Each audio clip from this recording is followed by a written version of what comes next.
ni Mtoro TV. Lakini jambo lingine ni adduau bilbaraka, ni kuomba dua ya baraka. Yani ukiwa unaomba dua, hakikisha kwenye dua zako unaomba baraka kwa Allah subhanahu wa ta'ala. Kwa mfano kama nilivyowaambia katika dua ambayo Mtume ametufundisha kuwaombea waliooana, barakallahu lakuma wa baraka alaykuma wa jamaa bainakuma fi khair, ni kuombeana baraka na wewe mwenyewe kujiombea baraka. Yani kwenye dua zako hakikisha unamuomba Allah subhanahu wa ta'ala baraka. Baraka pia nazo uombwa kwa Allah subhanahu wa ta'ala. Baraka nazo uombwa mbele ya Allah subhanahu wa ta'ala. Sababu nyingine ni al-aishu ma'al Qur'ani. Al-aishu ma'al Qur'ani. Ukitaka uwe na baraka, kipato chako kifunguke, biashara zako ziende, mambo yako yaende, na kila kitu chako kiende vizuri, ishi na Qur'ani kwenye maisha yako. Yani ifanye Qur'ani kuwa ni rafiki kwenye maisha yako. Yani isipite siku isipokuwa umeisoma Qur'an. Ishi na Qur'an, al-aishu ma'al Qur'an, kuishi na Qur'an. Na ndio Allah subhanahu wa ta'ala ndani ya Qur'an anasema, wa hadha kitabun anzalnahu mubarakun. Mwenyezi Mungu anasema hiki ni kitabu ambacho tumekiteremsha, mubarakun, ni kitabu ambacho kina baraka ndani yake. Qur'ani ni kitabu kina baraka ndani yake. Kwa hiyo ukisoma Qur'ani unapata baraka za Allah subhanahu wa ta'ala. Ngojeni niwaambie kitu. Zamani mji huu wa Dar es Salaam kabla hujaharibika, kabla Wanyamwezi hawajaja katika mji huu, kabla Wadigo hawajaingia katika mji huu, mji huu ilikuwa ukipita kwenye nyumba za wazee zamani, na miji ya mwambao wa pwani, kienda Tanga, mwambao wa pwani, miji ya wazee wetu ilikuwa alfajiri, baada ya kutoka kwenye swala tu, wazee walikuwa wanakaa nje wanasoma Qur'ani. Mzee Teta siwe atakuwa ni shahidi. Maisha hayo yalikuwa ya wazee wetu. Baada ya swala ilikuwa wazee lazima wakae nje wanasoma Qur'ani. Yani utamkuta mzee yuko nje na nje ya nyumba yake anasoma Qur'ani. Nyumba za wazee zamani zilikuwa hivyo, na ndio maana nyumba zao zilikuwa na baraka. Hawakupungukiwa kwenye kipato, hawakupungukiwa kwenye mali, hawakudhalilika kwenye chakula, walilea watu, hawakudhalilika kwa mtu yoyote. Ni kwa sababu al-aishu ma'al Qur'ani. Wazee wetu waliishi na Qur'ani. Maisha yale yako wapi leo? Nani ametembea katika miji ya pwani sasa hivi mwambao akakuta watu wametoka kwenye salatul fajiri, mtu amekaa nje ya kiti chake anasoma Qur'an? Nani kamuona? Ndio maana majumba yetu leo yameharibika. Lakini wallahi thumma wallahi, na waapieni, wazee zamani ilikuwa wana viti vyao vya kulala. Utamkuta mzee kaka nje ana Qur'ani yake anasoma. Majumba yalikuwa na baraka mfano wake hakuna. Majumba yalikuwa watu wanaishi kwa kuelewana, vipato vilikuwepo, dhiki ya chakula ilikuwa hakuna, kwa sababu al-aishu ma'al Qur'an. Hata wewe ukitaka ufanikiwe kwenye masomo yako, wewe jenga utamaduni wa kusoma Qur'an. Wewe si unajiona kilaza darasani, uelewi? Tengeneza utamaduni wa kusoma Qur'an kila siku. Hakikisha unasoma Qur'an. Utaona Qur'an namna gani inakupa baraka kwenye masomo, inakupa baraka kwenye kipato, kwenye mali, kwenye watoto, hata nyumbani kwako. Kuwa na utamaduni wa kusoma Qur'an, nyumba yako inakuwa haina magomvi. Leo nyumba nyingi zimekuwa na magomvi, Sheikh Saidi, kwa sababu hazisomi Qur'an. Yani ukimuuliza mtu mara ya mwisho nyumbani kwako Qur'an ilisomwa lini, mtu akumbuki. Ndio maana leo nakuta mtu unagombana na mke wako ovyo. Kwa nini? Kwa sababu ndani ya majumba yetu kuna mashaitani, na nyumba isiyosoma Qur'an ndio nyumba mashaitani anaipenda zaidi. Ndio maana kila siku mnanuniana na mke wako. Lakini wallahi wazee wetu walikuwa wakiishi kwenye majumba yao, kulikuwa usikii magomvi, usikii. Mimi nimemwona baba yangu na mama yangu wanaishi maisha yao yote, sikuwahi kumuona mzee wangu akimtia kibao mama, wala sikuwahi kumuona akiwa wanagombezana, sikuwahi kuona kwenye macho yangu, sijawahi. Kwa nini? Kwa sababu wazee waliishi na Qur'an. Al-aishu ma'al Qur'an. Qur'ani ukiishi nayo bwana haiwezi kukudhalilisha. bali utajiona unapata baraka kwenye maisha yako. Na ndio maana unaona katika moja ya utamaduni wa wazee wetu zamani ilikuwa mpaka kwenye biashara vyao, mtu yupo kwenye biashara anasoma Qur'an. Utamaduni huu nendeni Pemba, wale wenzetu wa visiwani wana utamaduni huo mpaka leo. Mtu yupo kwenye biashara yake, ana masahafu yake, anasoma Qur'ani. Brother, wale huwa hawafilisikaji. Yani moja ya siri yao wale jamani, al-aishu ma'al Qur'an, yani wale wanaishi na Qur'ani mpaka kwenye biashara. Mtu akikaa mteja amna, unamkuta na Qur'ani yake. Wale ndio maana huwa hawafilisiki, al-aishu ma'al Qur'an.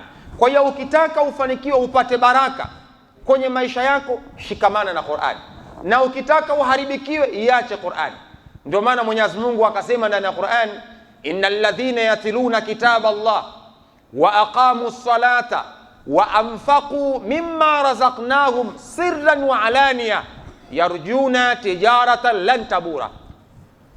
Mwenyezi Mungu anasema innal ladhina yatluna kitaba Allah, wale ambao wanaokisoma kitabu cha Allah subhanahu wa ta'ala, wa aqamu ssalata, na wakasimamisha sala, wa anfaqu mimma razaqnahum, kisha wakatoa katika vile ambavyo Mungu amewapa, yarjuna tijaratan lan tabura, watarajie wanafanya biashara isiyokuwa na hasara. Ni wapeni siri, zamani wale wazee walishikamana na Qur'an. Zamani wazee ibada ya swala ilikuwa ndo maisha yao. Zamani wazee ilikuwa ukienda una shida, atakwambia subiri, ataingia ndani, atakwenda kuingia mchagoni, atakupa wewe hela. Ukarimu ule upo wapi leo katika majumba yetu? Ndio maana mnaona maisha yamekuwa magumu, kwa sababu watu wameiacha Qur'an, watu wameiacha sala, watu wamekuwa mabakhili kwenye maisha yao. Mwisho wa siku Mwenyezi Mungu anatia upofu kwenye biashara zao, Mwenyezi Mungu anatia ugumu kwenye riziki zao, Mwenyezi Mungu anatia ugumu kwenye vipato vyao.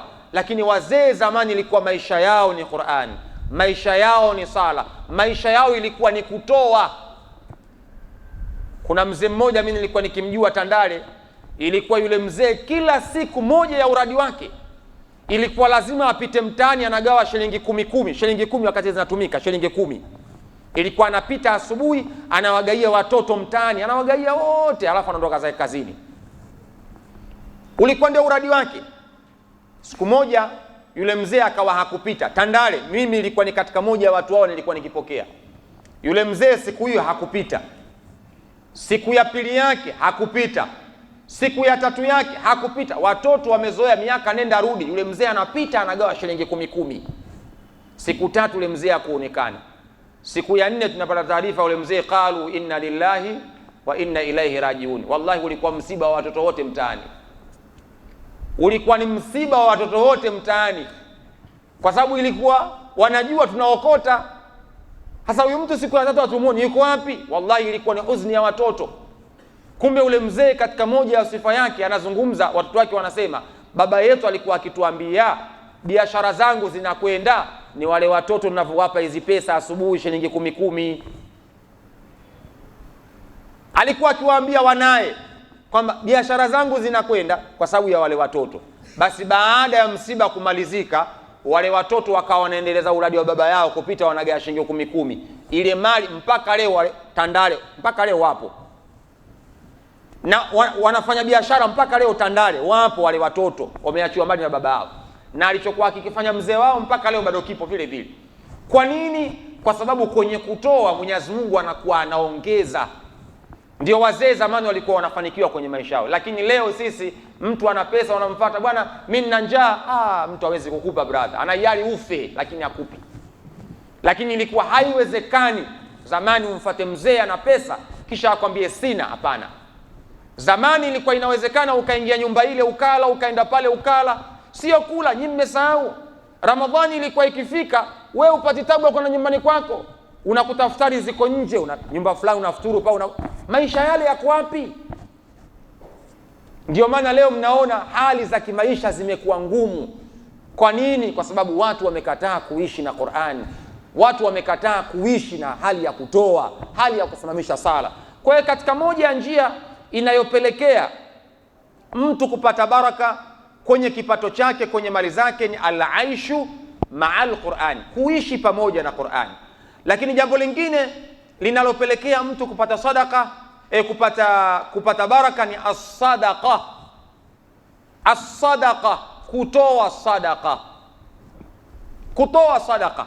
Mwenyezi Mungu mtukufu subhanahu wa ta'ala ndani ya Qur'ani ameeleza aya nyingi sana kuhusiana na kutoa na namna gani mtu anaweza akapata baada ya kutoa. Kwa hiyo ili upate baraka, jibidiishe sana kwenye kutoa, haupotezi bali unaongeza. Ukiwa una kawaida ya kutoa, haupungukiwi bali unaongeza. Yule unayempa yule akishukuru akasema alhamdulillah, we umeongeza kwenye akaunti yako ya riziki, umeongeza kwenye baraka yako. Kitendo cha kutoa Mwenyezi Mungu anakuzidishia kwenye baraka. Yani maana yake kama ni biashara inapata baraka, kipato kinapata baraka. Kwa hiyo as-sadaqa ni sababu minal asbabi, ni sababu miongoni mwa sababu za mtu kupata baraka kwenye mali yake. Lakini jambo lingine linaloweza kumfanya mtu kuweza kupata baraka ni dhikrullah, ni kumtaja Allah subhanahu wa ta'ala. Dhikrullah ni kukithirisha kumtaja Allah subhanahu wa ta'ala. Dhikri inaweza kumfanya mtu aongeze katika milango yake ya riziki, aongeze katika milango yake ya kupata baraka kutoka kwa Allah subhanahu wa ta'ala. Kwa hiyo ukiwa ni mtu ambaye unapenda sana kumtaja Allah, baraka zako nazo pia zinaongezeka kutoka kwa Allah subhanahu wa ta'ala. Jambo lingine ni kuamka mapema. Mtume anasema albarakatu fil bukuri, innal barakata fil bukuri, hakika ya baraka ni asubuhi. Hakika ya baraka ni asubuhi. Innal barakata fil bukuri, baraka ni asubuhi. Kwa hiyo kuamka mapema nako kunamfanya mtu apate baraka. Sio kuamka saa 4 asubuhi au kuamka saa 6 mchana, saa 7 unapishana na milango ya baraka kwenye maisha yako. Ndio maana yule anayependa kuamka alfajiri anakutana na baraka za Allah subhanahu wa ta'ala, na yule anayeamka saa 8 maisha yake huwa yanakuwa magumu miaka yake yote.